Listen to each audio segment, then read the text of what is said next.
اعوذ باللہ من الشیطان اللعین الرجیم بسم اللہ الرحمن الرحیم۔ میرے واجب الاحترام مومنین و مومنات، السلام علیکم ورحمۃ اللہ وبرکاتہ۔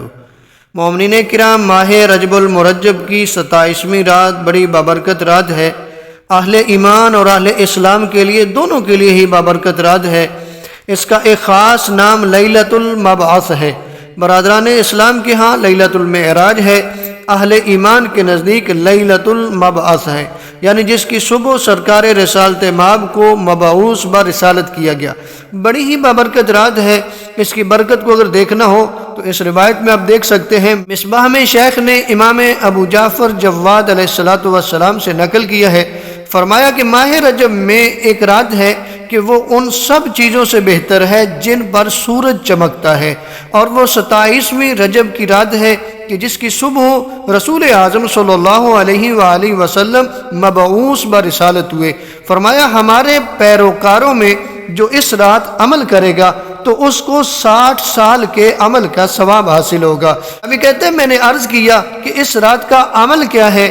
آپ نے فرمایا کہ نماز عشاء کے بعد سو جائے اور پھر آدھی رات سے پہلے اٹھ کر 12 رکعت نماز پڑھیں، دو کر کے، یعنی 6 نمازیں دو کر کے 12 رکعت نماز پڑھیں، اور ہر رکعت میں سورہ الحمد کے بعد قرآن کی آخری مفصل صورتوں، یعنی سورہ محمد سے سورۃ الناس تک، ان میں سے کوئی ایک سورہ پڑھیں۔ یعنی 12 رکعت نماز دو کر کے پڑھیں گے، 6 نمازیں۔ طریقہ کچھ اس طرح سے ہے کہ ہر رکعت میں سورہ حمد کے بعد قرآن کی آخری مفصل صورتوں، یعنی سورہ محمد سے سورہ ناس تک، ان میں سے کوئی ایک سورہ پڑھے۔ نماز کا سلام دینے کے بعد سورہ حمد، سورہ فلق، سورہ ناس، سورہ توحید، سورہ کافرون اور سورہ قدر میں سے ہر ایک 7 مرتبہ پڑھیں۔ مزید فرماتے ہیں آیت الکرسی بھی 7 مرتبہ پڑھیں، اور ان سب کو پڑھنے کے بعد یہ دعا پڑھیں جو آپ دیکھ رہے ہیں۔ بسم اللہ الرحمن الرحیم، الحمدللہ الذی لم یتخذ ولدا ولم یکن لہ شریک فی الملک ولم یکن لہ ولی من الذل وکبرہ تکبیرا، اللہم انی اسألک بمعاقد عزک علی ارکان عرشک ومنتہى الرحمہ من کتابک وباسمک الاعظم الأعظم الأعظم وذكرك الأعلى الأعلى الأعلى وبكلماتك التامات أن تصلي على محمد وآله وأن تفعل بما أنت أهله۔ اس کے بعد جو دعا چاہیں آپ پڑھ سکتے ہیں۔ اس رات کو غسل کرنا بھی مستحب ہے۔ ایک اور عمل ہے کہ امیر المومنین علی ابن ابی طالب علیہ السلام کی زیارت پڑھنا، کہ جو اس رات کے تمام اعمال سے بہتر و افضل ہے۔ 27 رجب کا دن بھی بڑا عظیم دن ہے، بڑا بابرکت دن ہے۔ اس کے بھی چند اعمال ہیں۔ پہلا عمل اس کا یہ ہے کہ غسل کیا جائے۔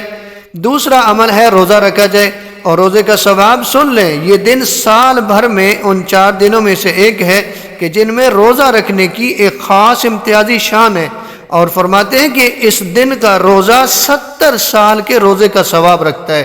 اگلا عمل 27 کے دن کا یہ ہے کہ کثرت سے درود پاک پڑھنا۔ اگلا عمل ہے نبی اعظم صلی اللہ علیہ وآلہ وسلم اور امیر المومنین علی ابن ابی طالب علیہ السلام کی زیارت کرنا۔ اگلا عمل یہ ہے کہ ریان بن سلت سے روایت ہے کہ جب امام محمد تقی علیہ السلام بغداد میں تھے تو آپ 15 اور 27 رجب کا روزہ رکھتے، اور آپ کے متعلقین بھی روزہ رکھتے تھے۔ ہم لوگ حضرت کے ساتھ 12 رکعت نماز بھی پڑھتے۔ طریقہ کچھ اس طرح سے تھا کہ ہر رکعت میں سورہ حمد کے ساتھ کوئی سا سورہ پڑھا جاتا، یعنی یہ نماز کا طریقہ بتایا جا رہا ہے کہ ہر رکعت میں سورہ حمد کے بعد کوئی ایک سورہ پڑھے، اور نماز کے بعد سورہ حمد، سورہ توحید، سورہ فلق اور سورہ ناس میں سے ہر ایک کو 4 مرتبہ پڑھیں، اور یہ پڑھنے کے بعد 4 مرتبہ آپ نے کہنے لا الہ الا اللہ واللہ اکبر وسبحان اللہ والحمد للہ ولا حول ولا قوت الا باللہ العلی العظیم۔ پھر 4 مرتبہ کہیں اللہ اللہ ربی لا اشرک بہ شیئا، اور 4 مرتبہ کہنے لا اشرک بربی احد۔ نبی اعظم صلی اللہ علیہ وآلہ وسلم فرماتے ہیں کہ جو ماہ رجب المرجب میں 27 روزے رکھے گا تو خداوند متعال 400 سال مسافت کے برابر اس کی قبر کو وسعت عطا فرمائے گا، اور یہ سب کی سب مسافت عنبر اور مشک سے معطر ہوگی۔